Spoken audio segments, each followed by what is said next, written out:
Salam jumpa kawan-kawanku semuanya. Perkenalkan, nama saya Richard Anthony Pardede. Saya kelas AB 3F Administrasi Bisnis Politeknik Negeri Medan dengan NIM 1905092047. Baiklah, pada kesempatan kali ini saya akan membahas tentang 4 pertanyaan yang akan saya jawab nantinya. Baiklah, kita mulai dari pertanyaan yang pertama. Apakah itu komunikasi?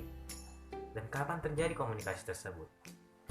Nah, komunikasi adalah suatu proses penyampaian informasi dari satu pihak ke pihak lainnya, baik secara tertulis maupun secara lisan.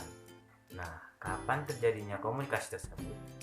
Komunikasi tersebut terjadi apabila komunikator atau si pengirim memberikan informasi atau pesan dengan menggunakan media kepada si receiver atau penerima.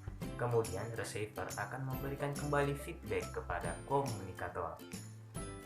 Nah, pertanyaan kedua, bagaimana sih kriteria yang harus dimiliki oleh komunikator dan komunikan? Nah, saya akan menjelaskan bahwa ada 5 kriteria yang harus dimiliki oleh komunikator dan komunikan. Nah, yang pertama, harus ada communication skill atau keterampilan berkomunikasi. Nah, terdapat 5 komunikasi ataupun kemampuan komunikasi verbal. Terdapat 4 diantaranya keterampilan encoding, yaitu membaca, menulis, mendengarkan, dan berbicara. Kemudian yang kelima, terdapat ide-ide ataupun gagasan yang harus disampaikan. Nah, bagian yang B merupakan attitude ataupun sikap.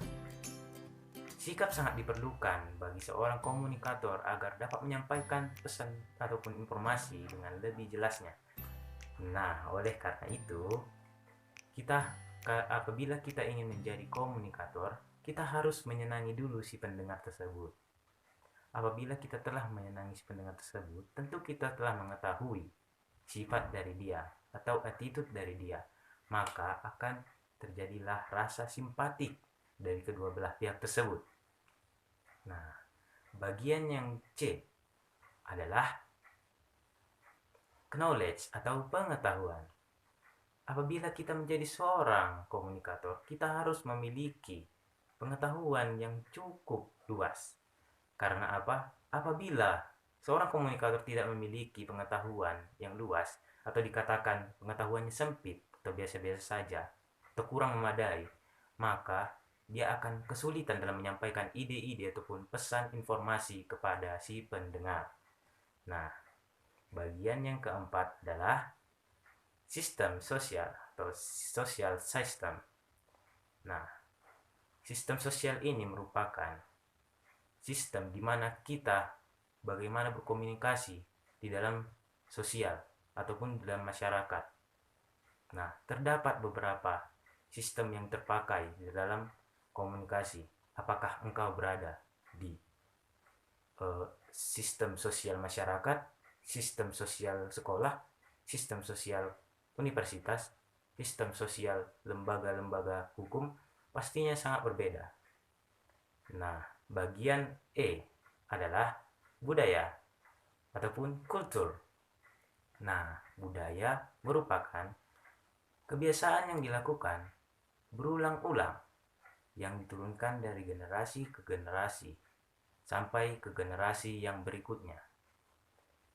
Contoh, orang Jawa memiliki sifat yang lembut dalam berbicara dan sopan, karena dari generasi ke generasi pasti kita sudah tahu itu merupakan warisan yang sudah mendarah daging sampai cucu ke cucu dan seterusnya. Nah, baiklah, kita akan menjawab soal yang ketiga, yaitu apa pengertian komunikasi verbal dan komunikasi nonverbal? Nah, komunikasi verbal adalah komunikasi yang dilakukan secara tertulis dan secara lisan. Komunikasi ini bisa dilakukan dengan seperti berbicara ataupun dengan menggunakan huruf-huruf dengan kata-kata ataupun juga bisa sebagai lisan ataupun tulisan. Nah, berikutnya, apa sih itu komunikasi nonverbal? Komunikasi nonverbal adalah komunikasi yang dilakukan dengan menggunakan bahasa isyarat, bahasa tubuh, ekspresi wajah, tanda, simbol, atau sebagainya. Nah, selanjutnya kita akan membahas pertanyaan yang keempat. Sebutkan perbedaan antara dua budaya di dalam komunikasi nonverbal dalam kegiatan bisnis.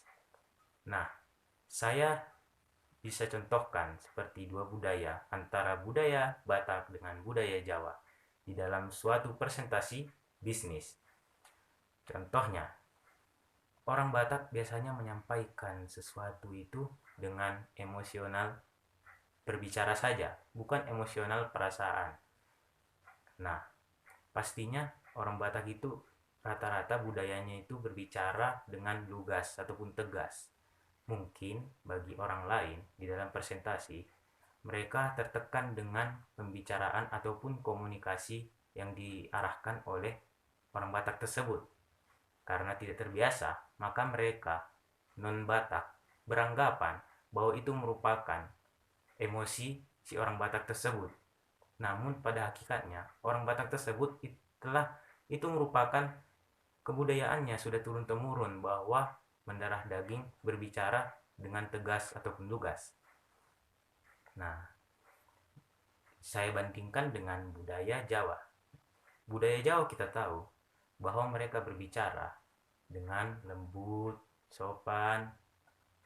Maka kebanyakan orang jika terjadi presentasi orang Jawa yang berpresentasi, pastinya mungkin sebagian orang beranggapan ataupun merasa lambat ataupun kurang hidup ataupun orang mendengarnya akan merasa ngantuk sebagian. Nah, kebudayaan ini merupakan perbedaan kedua belah pihak bahwa komunikasi itu memang kita harus mengetahui sifat dari kedua belah pihak. Jangan langsung membeda-bedakan mereka tanpa ada alasannya. Nah, sekian video dari saya. Mungkin video ini dapat bermanfaat untuk kita semuanya. Terima kasih.